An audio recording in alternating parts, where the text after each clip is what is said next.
ચાર ભીંડાનું શાક બનાવ્યું તે મને બાળેલું જ ભાવે છે.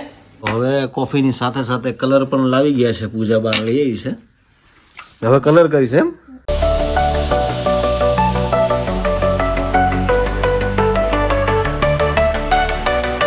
હેલો યુટ્યુબ ફેમિલી, કેમ છો બધા? મજામાં? તો મજામાંથી છો. જય શ્રી કૃષ્ણ, હર હર મહાદેવ, જય શ્રી રામ. આજનો બ્લોગ થોડો આપણે લેટ ચાલુ કર્યો છે કારણ કે સવારમાં આવી ગયા થોડા મહેમાન ગયા પછી ચાલુ કર્યો અને વાગી ગયા ત્યારે 12:30. અને આદિભાઈ તો અત્યારે જોઈ રહ્યા છે ટીવી. બેસી ગયા. શું ખાય આદિ? ખાખરા. તો જમવાનું નહીં કેમ પછી પેલા ખાખરા ખાઈ લેવાના.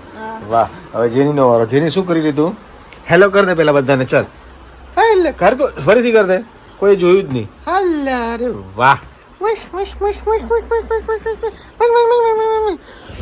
તો ચલો જઈએ કિચનમાં. પૂજા શું બનાવી રહી છે રસોડાની અંદર આજે.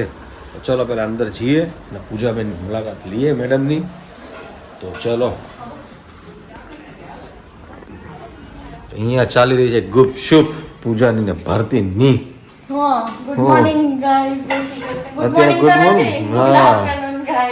1 વાગવા આવ્યો. હા, તો હવે હું જમવાની બધી રેડી થઈ ગઈ છે તૈયારી. શું બનાવ્યું જમવાનું? તો એક તો તુરિયાનું શાક. શેનું? તુરિયા. તારા જેવા? તારા જેવા. અચ્છા, મારા જેવા. તારું શાક તુરિયાનું છે, મારો ભીંડાનું છે. જોઈ રહ્યો દગાખોર. ભીંડાનું પણ તને ન ભાવે છે, બળી ગયું છે. અબાળી નહીં ગયું. ચાર ભીંડાનું શાક બનાવ્યું તે. મને બાળેલું જ ભાવે છે. બળેલું જ ભાવે એમ? બળેલું શું સારું લાગે શાક એમ? આ તો હાવ બળી ગયું. કોણ સા જેવું? હું ખાઈ લેવા. હા, એમ નથી કહેતી કે શાક મૂકીને તો મોબાઈલમાં લાગેલી છે એટલે બળી ગયું છે. કોઈ નહીં, મોબાઈલમાં રીલ ફેરવવામાં હે ને? રીલ ફેરવવામાં લાગતી જ નથી. મારા જ કામમાંથી ઊંચી નો આવ મોબાઈલમાં. બરાબર. વાહ. તો બળી કેવી રીતે જાય? બળી કેવી રીતે જાય? અરે હું એડિટ કરતી હતી મિની વ્લોગ. હા, મિની વ્લોગ એડિટ કરતી હતી કે પછી રીલ આમથી આમ ઉપર નીચે કરતી હતી? કોઈ ઉપર નીચે કરતી નથી. મારે એટલે બળી ગયો હોય. હવે જેનીને ટાઈમ થઈ જશે હમણાં. જેનીનું તે બનાવી તો નાખ્યું છે તો આપી દો હવે ને. તમે બે હારે જમશો? જા ને હવે. વાહ. હમણાં ભૂખ લાગી જ છે પણ હું પહેલા એને દઈ દઉં પછી હું જમી લઉં. બરાબર. જમવાનું આવી ગયું છે, જમીને મળી. સાંજ તો થઈ ગઈ હતી અને આજે છે ને મારે હેર કટ કરાવવા છે. તો ચલો આપણે પહેલાં હેર કટ કરાવી આવીએ અને પછી મળીએ. કારણ કે એટલા ખરાબ વાળ થઈ ગયા હતા ને તો મેં કીધું આજ તો મારે જવું જ પડશે હેર કટ કરાવવા માટે. તો ચલો પહેલાં આપણે હેર કટ કરાવીએ પછી મળીએ. સો ફાઇનલી ગાઈઝ ઘરે આવી ગઈ હતી હેર કટ કરાવીને. તો ચલો હવે બીજા કામ કરવાના છે અને રસોઈ કરવાની છે. તો ચલો ફટાફટથી આપણે રસોઈ કરી નાખીએ અને મળીએ પછી. 8 વાગી ગયા છે ને પૂજા રસોડામાં શું બનાવી રહી છે જુઓ તમે. શું બનાવ્યું? ઈદડા. મીંદડા? ઈદડા. વાહ. આ જમવામાં ઈદડા હોય એમ ને? અરે રાંધીને ખાવતા ક્યારના. વાહ. બધા એના જે નામ હોય ફતવા. આ લોકોને ડેઈલી નવું ખાવા જોઈએ. તમે બ્લોગમાં જોતા હશો કે આદિને ને પૂજાને ડેઈલી નવું જોઈએ ખાવા. હે ને? હા અરે બોલતું ઈદડા. कौन है ये लोग? कहाँ से आते हैं? ઈદડા છે કે મીંદડા છે એ ખબર નહીં પડતી. વાહ, જોરદાર બન્યા. જુઓ તો વાહ ભેરું, વાહ જોરદાર. આ બેને તો રોજ નવું જ જોઈએ ને. આપણે એવું કંઈ ખાસ છે નહીં. આપણે જો આપણી માટે પૂજા રોટલી બનાવી રહી છે, રોટલી બની જાય એટલે પછી ફર્સ્ટ ક્લાસ વગર રોટલી બનાવી નાખશું ખાટી છાશમાં. કારણ કે આપણને એકદમ સિમ્પલ જમવા જોઈએ. આ લોકોને ઉતાવળે બધી સારું ખાવાની. જો હવે જા હે આપવા માટે ખાવા માંડ્યા. ઈદડા ઢીચવા માંડ્યો ને. કેવો ભાઈ ને? હે મસ્ત. બસ આને મસ્ત. વાહ જોરદાર. હો રોટલી બનાવે એટલે મારે વઘારવાળી રોટલી ખાવાની છે. આ બેને તો આવું બહારનું બધું ખાવાનું ચાલ્યા કરશે. કચરો બધો આપણી આવી ગઈ છે વઘારેલી રોટલી, ડુંગળી ને છાશ. તો ચલો ફટાફટ જમી લઈએ રોટલી, ડુંગળી ને છાશ. તો ચલો જમી લઈએ પછી મળીએ. ફાઇનલી ગાઈસ જમવાનું પતી ગયું છે ને અત્યારે કાર્યક્રમ ચાલુ થઈ ગયો છે આદિત્યનો અને પૂજાનો. શું બનાવી દે પૂજા?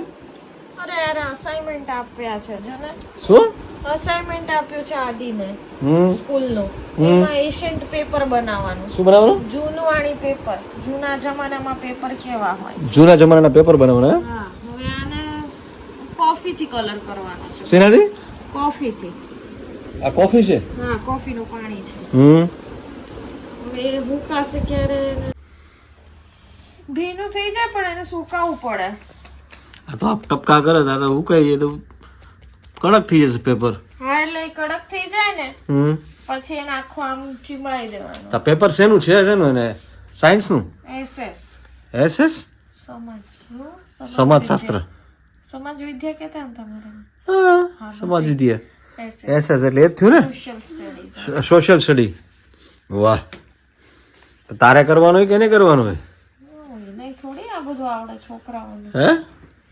છોકરાઓને આવડતું હોય તો એ બધી માઓ જ કરીને આપતી હોય આ હજુ તો સ્કૂલે આદિત્યને જવાનું અને આ બધું કરવાનું પૂજાને અને વાહ આ ફોટા પાડવાના અરે એ શું છે આ બધા છે ને જૂનવાણી પછી એના ઉપર આ બધા કાપીને ઓલા મંદિરના જૂનવાણી મંદિરો એ બધા અને પછી એના માટે લખવાનું કઈ રીતના થયા અને શું કે કયા જમાનામાં થયા અને બધું ડિટેલ એની તો લખવાનું મંદિર કયા જમાનામાં થઈ તને ક્યાં ખબર હોય ગૂગલમાં લખેલું છે ને બધું એમાંથી એટલે જોઈ ગૂગલ માંથી જોયું છે ને બધું લખવાનું હા અને ભારી અઘરું હો તારું તો ભાઈ સ્કૂલમાં અને કાગળ હળગે ને કોને એટલે પેલો જૂનવાણી લાગે તો અહીંયા સુઈ ગઈ છે મસ્ત કે સુઈ જા નથી બ્લોગ ચાલુ કરતો બ્લોગ ચાલુ જ છે બેટા બ્લોગ તો હા હાય કર દે બધાને ચાલ ગુડ નાઇટ કહી દે બધાને ગુડ નાઇટ કહી દે ગુડ નાઇટ બસ આવા એસાઇનમેન્ટ કોને કોને બનાવ્યા છે કોમેન્ટ કરીને જણાવજો કારણ કે મેં તો નથી બનાવ્યા કારણ કે આપણે એ ટાઈમમાં બહુ ઓછા હતા એસાઇનમેન્ટ હતા પણ આપણે લખવાના વધારે હતા અને આ લોકોને ડ્રોઈંગ ને બધું વધારે આવે છે હવે કોફીની સાથે સાથે કલર પણ લાવી ગયા છે પૂજા બહાર લઈ આવી છે હવે કલર કરીશ એમ કોફીથી ફટફટ કલર નથી પકડાતો કોફીથી કલર નહીં આવે ને જો આનાથી મસ્ત કલર આવે જો આ કોફીમાં કલરને વાર લાગે ને 3 કોટ મારવો પડે 3 વખત કરવું પડે વાહ આવી ગયા છે અમારા પેન્ટર એસાઇનમેન્ટ આ ભાઈનું છે અને બનાવી રહી છે પૂજા તો આ બધું તો રેડી પૂજાએ કરી નાખ્યું છે ને હવે એ ચોંટાડીને લખવાનું ચાલુ કર્યું તો અહીંયા પ્રોગ્રામ હવે ચોંટાડવાનો ચાલુ કરી દીધો છે મંદિરોના ફોટા આ રીતે જો વાહ શાબાશ બાયડું એમ પહેલાથી તો આ લાઈટ તો આ જબરદસ્ત કર્યું નથી કર્યું તે ગેસમાં હળગ્યું હા ગેસ થી મસ્ત થઈ ગયો બાયડું વાહ લાઇટર થી તો વાહ વાહ જેની તારે બનાવવાનો છે એસાઇનમેન્ટ એક બનાવી નાખ ને તું હે એક બનાવી કાઢ હા કે મને બહાર લઈ જવાનું છે આટો મારવા ફાઇનલી ગાઈસ થઈ ગયું છે એકદમ રેડી ચકાચક 12 વાગ્યા મેં કીધું હતું ઓહો અને ફાઇનલી 12 વાગે જ પત્યું છે વાહ વાહ પૂજા વાહ જોરદાર બને હવે કયું બાકી રહ્યું હવે કાંઈ નહીં પતી ગયા બધા હવે હું કઈ મારે આજ કામ કરવાનું ફાઇનલી ગાઈસ આજનો વ્લોગ આપણે અહીંયા જ એન્ડ કરીશું ને આજનો વ્લોગ તમને કેવો લાગ્યો કોમેન્ટ કરી જણાવજો ચેનલ પર નવા હો તો સબસ્ક્રાઇબ કરી લેજો લાઈક કરો શેર કરો અને સબસ્ક્રાઇબ કરવાનું ભૂલતા નહીં તો મળીએ કાલે એક નવા વ્લોગ સાથે ત્યાં સુધી બધાને હર હર મહાદેવ જય શ્રી રામ ગુડ નાઇટ